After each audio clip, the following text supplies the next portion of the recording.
Levítico, capítulo 26. Obediência e bênçãos. O Senhor Deus disse ao povo de Israel: não façam nenhum ídolo ou imagem, nem coluna sagrada ou pedra com figuras gravadas para adorar. Não adorem nenhum deles. Eu, o Senhor, sou o Deus de vocês. Guardem o sábado, o meu dia, e respeitem o lugar onde sou adorado. Eu sou o Senhor. Se vocês obedecerem às minhas leis e aos meus mandamentos, fazendo tudo o que eu ordeno, eu mandarei chuva no tempo certo, a terra produzirá colheitas e as árvores darão frutas. As colheitas serão tão grandes que vocês ainda estarão colhendo cereais quando chegar o tempo de colher uvas, e estarão colhendo uvas quando chegar o tempo de semear os campos. Haverá bastante comida para todos, e vocês viverão em segurança na sua terra. Eu darei paz à terra de vocês. Todos dormirão sossegados, e ninguém os assustará, pois farei desaparecer da terra os animais selvagens e acabarei com as guerras. Vocês vencerão os seus inimigos e os matarão. 5 de vocês derrotarão 100 deles, e 100 de vocês derrotarão 10.000. Todos eles serão mortos. Eu abençoarei vocês e lhes darei muitos filhos. Cumprirei as promessas da aliança que fiz com vocês. As colheitas serão tão grandes que vocês precisarão jogar fora o trigo velho para terem lugar onde guardar o novo. Morarei no meio de vocês, na minha tenda sagrada, e nunca os abandonarei. Estarei sempre com vocês. Vocês serão o meu povo, e eu serei o seu Deus. Eu sou o Senhor, o Deus de vocês. Eu os tirei do Egito, para que vocês não fossem escravos dos egípcios. Eu os livrei da escravidão e os fiz andar de cabeça erguida. Desobediência e castigos. Porém, se vocês não obedecerem a todos os meus mandamentos, se rejeitarem as minhas leis, se desprezarem as minhas ordens e se quebrarem a aliança que fiz com vocês, então eu os castigarei. Mandarei desastres e doenças e febres que abalam a saúde e enfraquecem o corpo. Não adiantará nada semear os campos, pois os inimigos é que comerão as colheitas. Ficarei contra vocês e deixarei que sejam derrotados pelos inimigos. Eles os dominarão e vocês fugirão mesmo quando ninguém os perseguir. Porém, se nem assim vocês me obedecerem, mas continuarem a pecar, eu mandarei um castigo 7 vezes pior. Acabarei com o seu poder de que vocês se orgulham. Não mandarei chuva, e o chão ficará duro como ferro. Não adiantará nada vocês trabalharem e se cansarem. Os campos não produzirão colheitas, e as árvores não darão frutas. E se ainda assim vocês teimarem em pecar, em me rejeitar e em desobedecer aos meus mandamentos, eu mandarei um castigo 7 vezes pior. Mandarei para o meio de vocês animais selvagens, que matarão os seus filhos, acabarão com o seu gado e matarão tanta gente que não haverá ninguém para andar pelas estradas. E se mesmo com isso vocês não voltarem para mim, mas continuarem a me desafiar, eu ficarei contra vocês e por causa dos seus pecados mandarei um castigo 7 vezes pior. Ordenarei que povos inimigos os ataquem, e assim vocês serão castigados por terem quebrado a aliança que fiz com vocês. E se vocês se ajuntarem nas cidades para escaparem dos inimigos, eu farei com que vocês sejam atacados por doenças graves, e os inimigos os prenderão. Por causa do meu castigo, a comida será tão pouca que bastará um forno para 10 donas de casa assarem pão, e cada pessoa receberá uma porção tão pequena de comida que ninguém conseguirá matar a fome.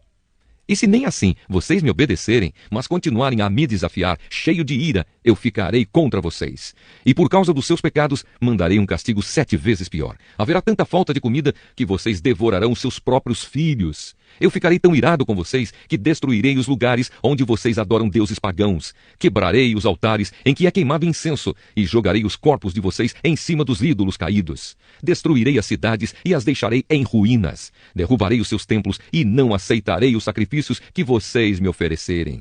Arrasarei tão completamente a terra em que vocês moram que os inimigos que vierem morar nela ficarão espantados. Eu farei com que haja guerra, e vocês serão espalhados pelas outras nações. Na terra de vocês não haverá moradores, e as cidades ficarão em ruínas. Assim, a terra terá os seus anos de descanso. Enquanto estiver sem moradores, e vocês estiverem espalhados pelas nações estrangeiras, a terra terá os seus anos de descanso, pois ela não descansou durante o tempo em que vocês moraram nela. Quanto aos que continuarem vivos em terras estrangeiras, eu farei com que eles fiquem com tanto medo que até mesmo o som de folhas caindo no chão os fará fugir. Fugirão como se viessem inimigos atrás deles e cairão sem que ninguém os persiga. Uns cairão em cima dos outros, como se estivessem combatendo, mesmo que não haja inimigos por perto. E quando os inimigos chegarem, vocês não terão forças para lutar contra eles. Vocês morrerão em terras estrangeiras e ali serão sepultados. Os que ficarem vivos naquelas terras serão finalmente destruídos pelos seus próprios pecados e pelos pecados dos seus antepassados.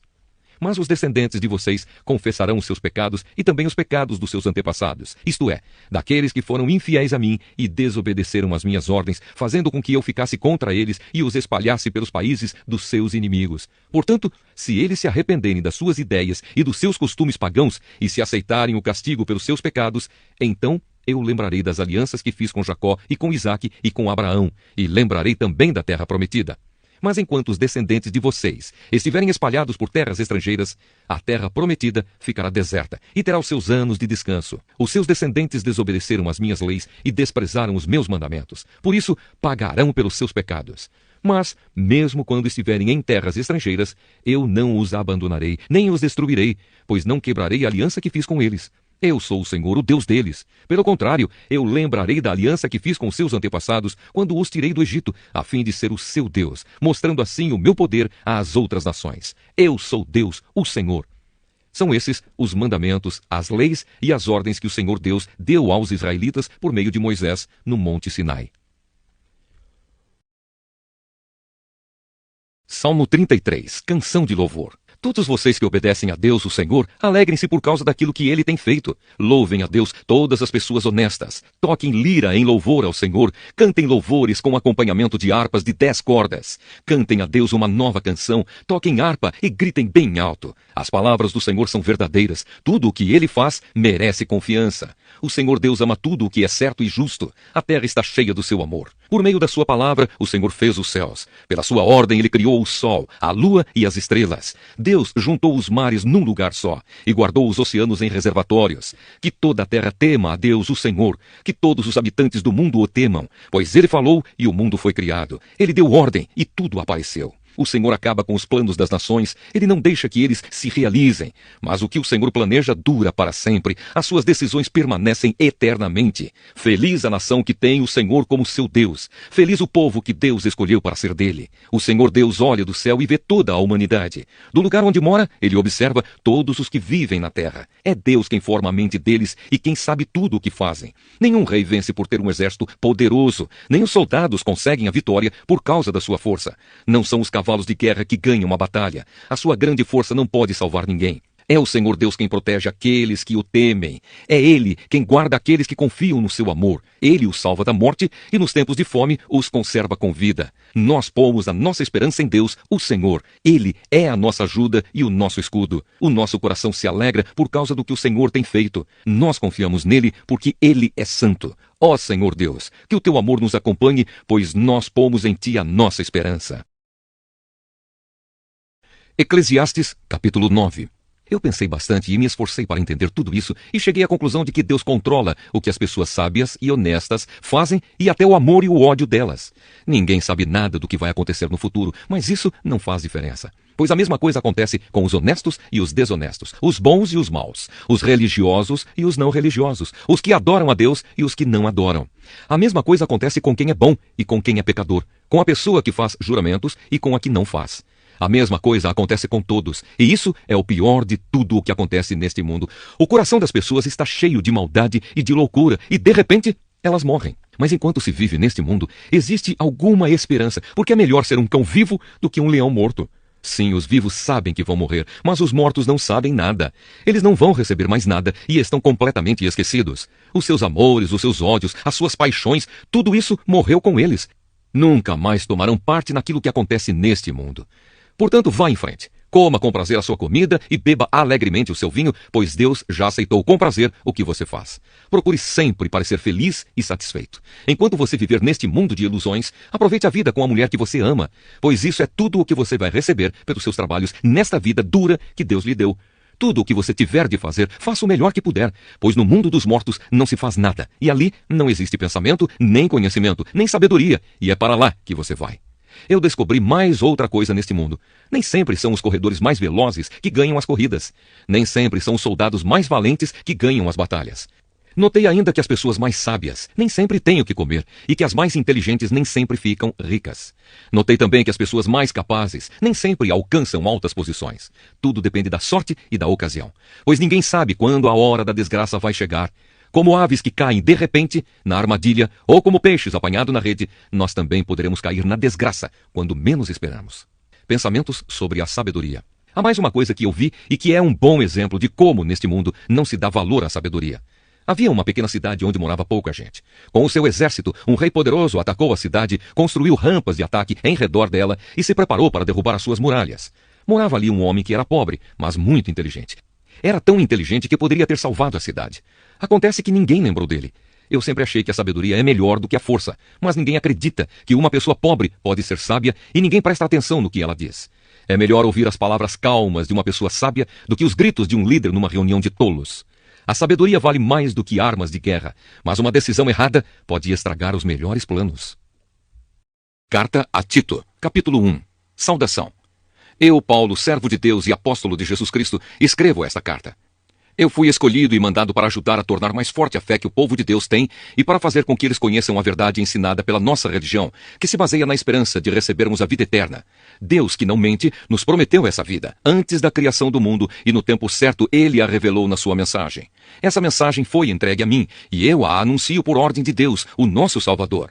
Escrevo a você, Tito, meu verdadeiro filho na fé, esta fé que é sua e minha. Que a graça e a paz de Deus, o Pai, e de Cristo Jesus, o nosso Salvador, estejam com você. Responsabilidades dos dirigentes da igreja.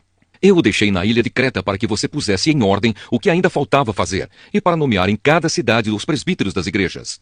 Lembre das minhas ordens. O presbítero deve ser um homem que ninguém possa culpar de nada. Deve ter somente uma esposa. Os seus filhos devem ser cristãos e não ter fama de maus ou desobedientes. Pois aquele que tem a responsabilidade do trabalho de Deus, como bispo, deve ser um homem que não possa ser culpado de nada. Não deve ser orgulhoso, nem ter mau gênio. Não deve ser chegado ao vinho, nem violento, nem ganancioso. Deve estar disposto a hospedar pessoas na sua casa e deve amar o bem.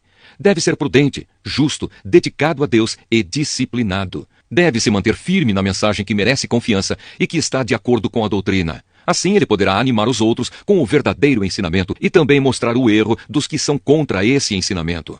Pois existem muitos, principalmente os que vieram do judaísmo, que são revoltados e enganam os outros com as suas tolices. É preciso fazer com que eles parem de falar, pois estão atrapalhando famílias inteiras por ensinarem o que não devem, com a intenção vergonhosa de ganhar dinheiro. Pois justamente um deles, um profeta da ilha de Creta, quem disse: os cretenses só dizem mentiras, são como animais selvagens, são os preguiçosos que só pensam em comida. E ele tinha razão quando disse isso. Portanto, você tem de repreender duramente esses falsos mestres, para que sejam sadios na fé e parem de dar atenção às histórias inventadas por judeus e a ensinamentos humanos que vêm de pessoas que rejeitam a verdade. Tudo é puro para os que são puros, mas nada é puro para os impuros e descrentes, pois a mente e a consciência deles estão sujas. Eles dizem que conhecem a Deus, mas o que eles fazem mostra que isso não é verdade. Estão cheios de ódio, são rebeldes e não são capazes de fazer nenhuma coisa boa.